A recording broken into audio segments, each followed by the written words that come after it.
program and do not necessarily reflect the views and opinions of 8 News Now or Nexstar Media Group. Now what we're seeing is it blended with opioid drugs. Tonight on Politics Now, prescriptions are down, but some illegal street drugs are up. What we learned at the Opioid Summit this week. I think it's pretty simple. It's not a complex discussion. The debate over teacher raises continues. How negotiations between the union and the school district are going. By passing the articles of impeachment, I think that weakens him in the election. And Congresswoman Dina Titus tells us why she is the only member of our delegation to come out in favor of impeaching the president. From 8 News Now, this is Politics Now with Steve Sebelius and Patrick Walker.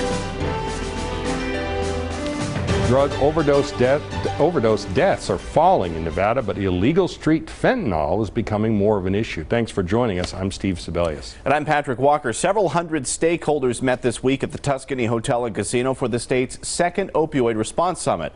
I went to find out the latest trends. For the past decade, an average of more than 400 Nevadans a year died after overdosing on opioids.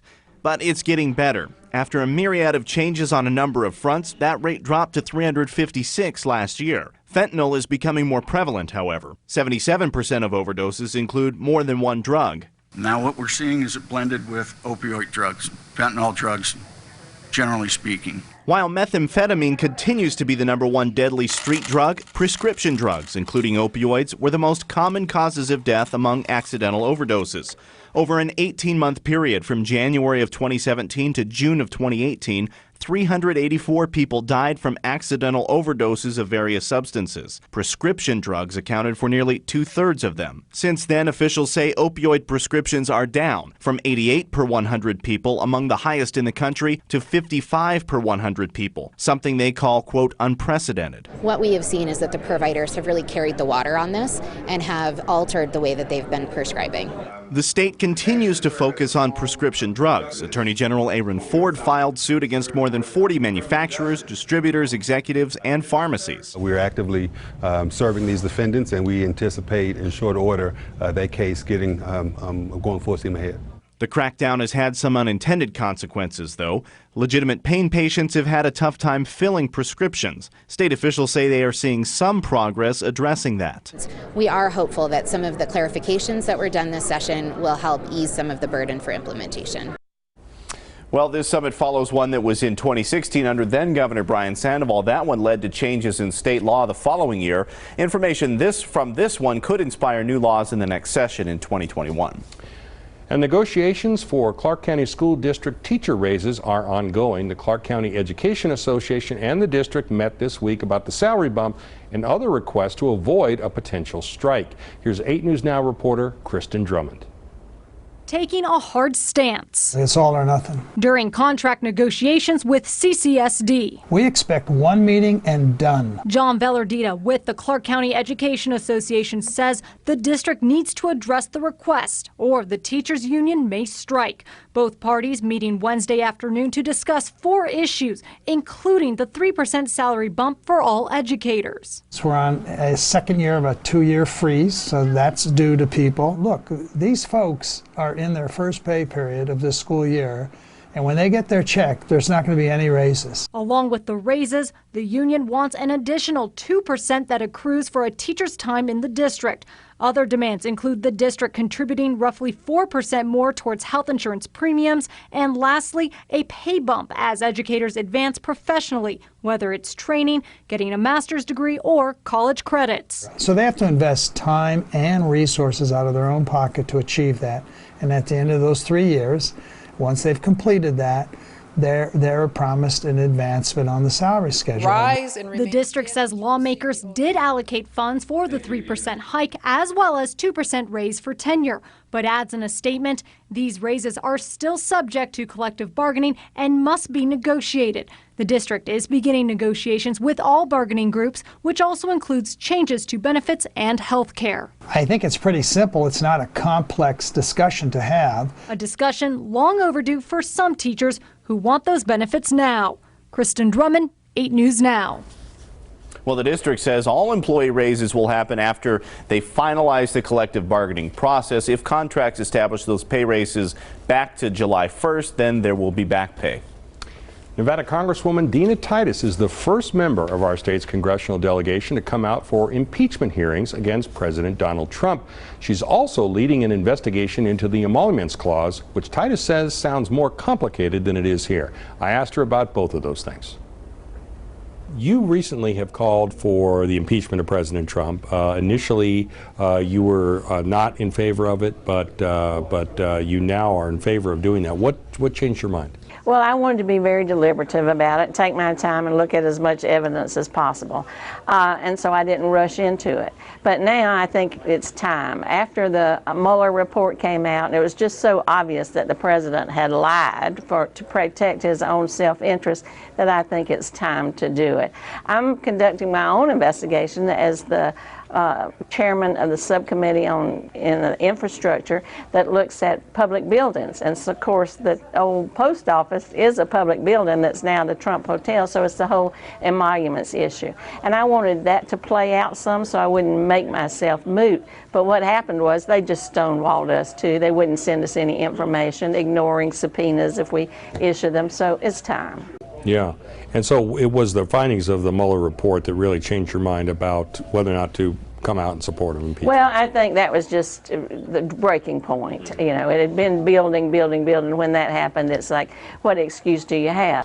What role did the constituent calls play in your decision to come out for impeachment? Well, I'm always attuned to what constituents want and what they're concerned about, so I'm home every weekend practically. But they were just saying they'd had enough. It was time to go. One of the things that was pretty common was, how much evidence do you need? What has this guy got to do? You know, and so I kind of agree with that. Is that too attenuated, you think, of an issue that foreign people stay there, that money goes to the Trump organization, some of that money goes to Donald Trump? Is that too attenuated, do you think, to make a case? I don't think so. I think that's about the most specific legal thing we've got going. Some of these other investigations are more vague, like who knows what collusion is, but people know what taking a bribe is. And the Constitution says very specifically the president can't take emoluments. Now, if you don't know what emoluments are, you know that it's money from a foreign government. That only makes sense. You wouldn't want the head of our government taking money from foreign governments for their own private interests, because then they're susceptible to all kinds of pressure that may be against our national security. Yeah. Now the president and the Trump organization went through the proper process to set up the hotel, to do the lease with the in Washington, the old post office building. There's nothing untoward about that part of it. It's just now the issue of that money flowing back to that organization that's of a concern to you. Well, there was an audit done. The GSA did it, and they have issued a report and said, well, they never kind of had a situation like this before where the president didn't divest of interest once they took office. So they just kind of figured it would work its way out, and it didn't. He didn't divest. His family still owns all of that, and they won't give us the books to see who stayed there and how much they paid. Do you have a favorite so far in the race? Well, I'll say that I'm delighted that they're all coming to Nevada, and they're not forgetting that we're number 3 in terms of first in the West for our caucus. And it's flattering. They're all calling me. I don't mean to sound immodest, but they'd like to have my endorsement here in Southern Nevada. So we're meeting with them. My team is being very helpful. I'm going to endorse before our caucus. I don't see any reason to wait, but I haven't done that yet. My main goal is just to get rid of Donald Trump. We got to win in 2020, up and down the ticket. Well, there's more of our interview, including potential gun control bills and more on the emoluments clause. That's on 8newsnow.com. Now, Titus is in a very safe district. We've joked about that on the show before. So do you think that has anything to do with her stance on impeachment? Well, yeah, that's got to be a factor. I mean, she's in a very safe Democratic seat. Her base will appreciate her calling for impeachment. Meanwhile, Susie Lee and Stephen Horsford, they're in much more competitive seats around Southern Nevada, and they have not called for impeaching President Trump. So that may be a factor. Especially CD3, Lee's district. Yeah, which is almost evenly divided. Well, major changes to immigration law. It will also help promote immigrant success in the United States as they seek opportunity here. how the new public charge rule will work and the lawsuits lining up against it.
To make a difference in Clark County. Welcome back to Politics Now. The White House made a big announcement on immigration this week. The expansion of the public charge rule could result in a big cut to the number of legal immigrants who are allowed to come or stay in the United States. Our Washington correspondent Alexandra Limon has the details. If an immigrant gets public assistance like food stamps or Medicaid, that person could be disqualified from getting a U.S. visa or green card. That's according to a new rule issued by the Trump administration that also says legal status can be denied if the government anticipates the person will need assistance in the future. That encourages and ensures self-reliance and self-sufficiency. Ken Cuccinelli, the acting director of USCIS, made the announcement at the White House Monday.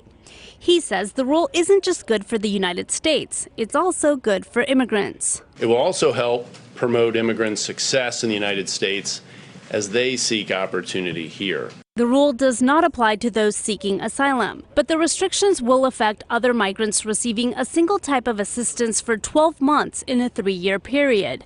But receiving more than one benefit shortens that period even further. The Congressional Hispanic Caucus said in a statement that the new rule will cause fear in immigrant communities and it could lead migrant families to become homeless or go hungry. This is a really radical plan to reshape immigration in the U.S. Phil Wolgan is with the Center for American Progress.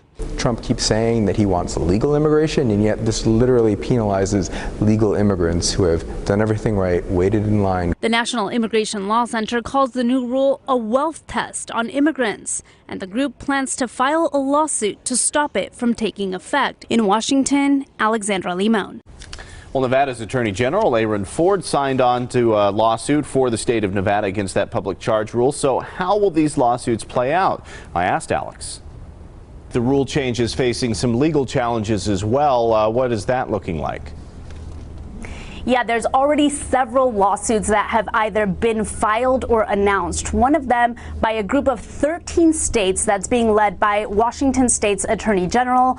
California and New York independently have also said they plan to fight this rule change in court, as well as several civil liberty groups who say this rule change amounts to a wealth test on immigrants. We heard from the Congressional Hispanic Caucus in a statement because lawmakers aren't in Washington during the month of August. But what their statement said is that they fear this will cause migrant families to potentially go hungry or become homeless. And just in the past few days since this rule change was finalized, we've actually seen and heard of cases around the country of migrants taking their U.S.-born children off of Medicaid. So now you're talking about U.S. citizen children who don't have health insurance, or also families who are removing their names from the SNAP list. So that's the food stamps or food assistance programs. So it's precisely the types of consequences that the congressional Hispanic lawmakers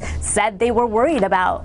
All right. Well, the lawmakers might not be in Washington in August. You definitely are keeping track of things. Alexander Lamone, thank you so much. Well, up next, our face-off panel weighs in. The unfortunate reality is that it's impossible to pull yourself up by your bootstraps if you don't have boots. You have people come from outside the country about pulling yourself up with your own bootstraps, then bring your boots with you. What they have to say about the changes to the public charge rule. Plus, Team Bernie is building up its Nevada staffing. What the campaign is adding.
September 16th, only on 8 News Now.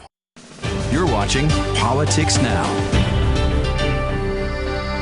We told you earlier in the show about the changes the administration is making to the public charge rule. So is that change good or bad for the country? We asked our face-off panel. Here's KXNT radio host Alan Stock from the right and Battleborn Progress technical director Mike Willoughby from the left. The public charge rule change came into effect this week. Talks about public assistance for those with permanent residency, and then there's doubling up on services, then perhaps double up on time. Some different things involved there. Just what do you make of the rule change? I think it's absolutely typical and 100% in keeping with the absolute anti-immigrant stance of this administration.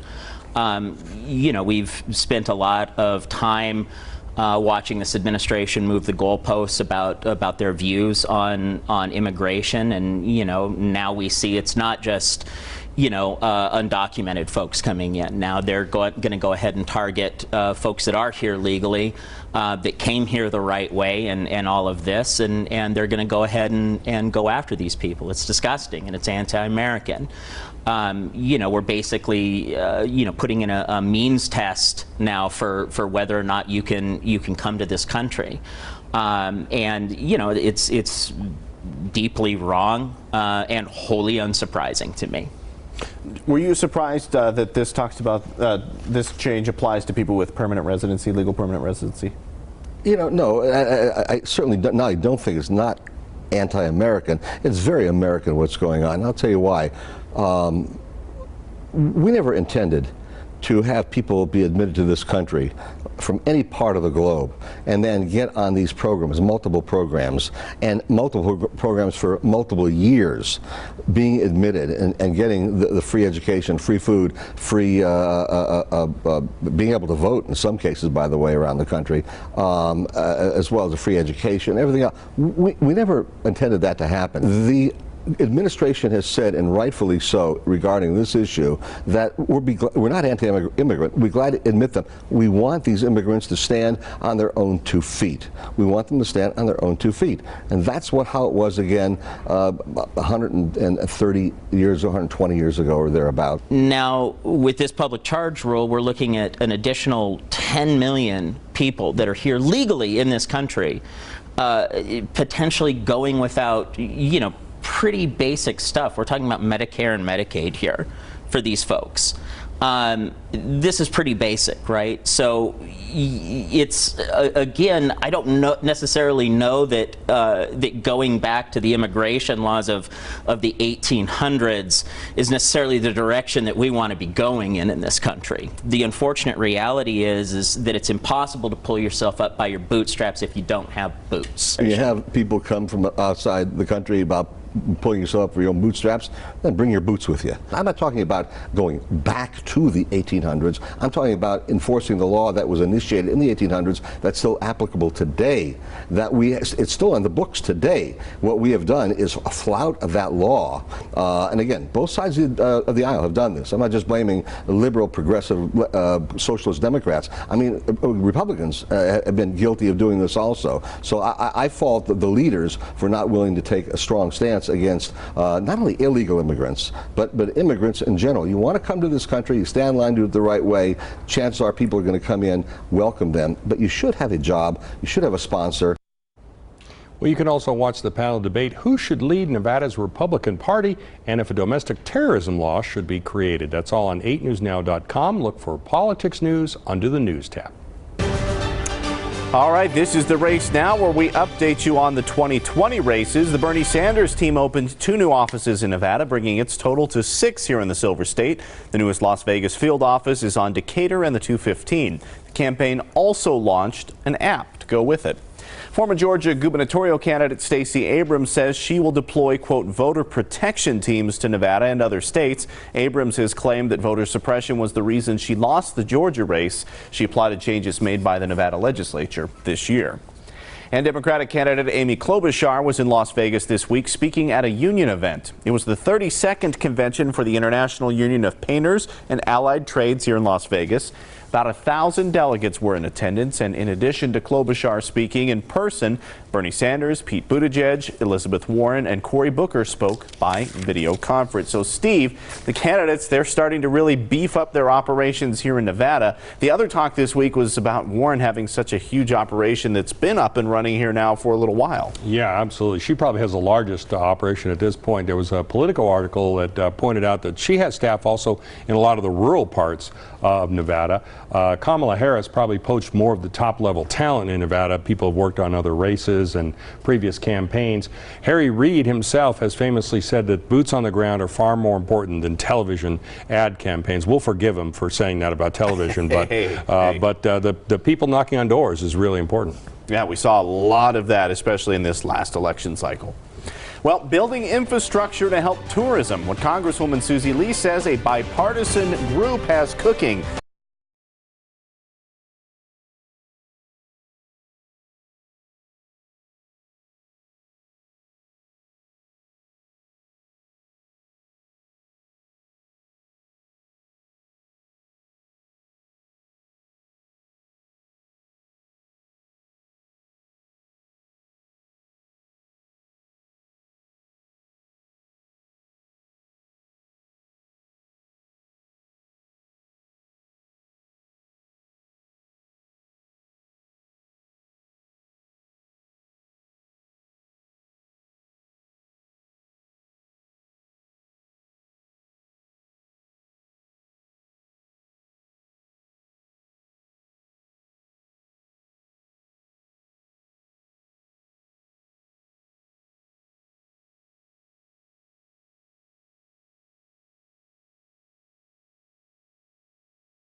and watch local Vegas channels for free. How can Nevada keep up with its growth and tourism needs? That's what this group of leaders discussed during a roundtable with the U.S. Travel Association. Congresswoman Susie Lee hosted it. She wanted to hear from experts with our travel and tourism industries on what concerns and needs they have. Lee is part of a bipartisan group called the Problem Solvers Caucus, which is developing an infrastructure package for economies like ours. She wants to make sure the policies coming out of Washington, D.C. help our economy. And then it's talking about the future of infrastructure and what that's going to mean to us. I mean, we have the Raiders Stadium coming on board. We're going to have to move people in and around the city. And so we're going to have some serious infrastructure needs. Lee plans to hold these roundtable discussions, she says, on a regular basis. And what we are keeping an eye on next week, sadly, it's Patrick's last week here at Channel 8 and here on Politics Now. He'll be leaving the news business and taking a job in local government. Now, we started this show nearly 5 years ago, and we've done nearly 200 episodes here. Wow. Not to mention debates, covering election nights, and interviewing all the top candidates for president, except, of course, for President Trump. We were not able to land that interview. He hasn't come. Maybe now, if he comes now, it's because of you. I think that's what's been holding him back this whole time. That guy is here. No, it has been quite a run. I can't believe we're at almost 200 shows Almost 200 episodes. Well, I will definitely miss you, Patrick, and thanks for the memories over those many years. Absolutely. We'll reminisce more next week, right? Sounds good. Well, that's our show. Thank you very much for watching Politics Now. We'll see you next week. Have a great weekend.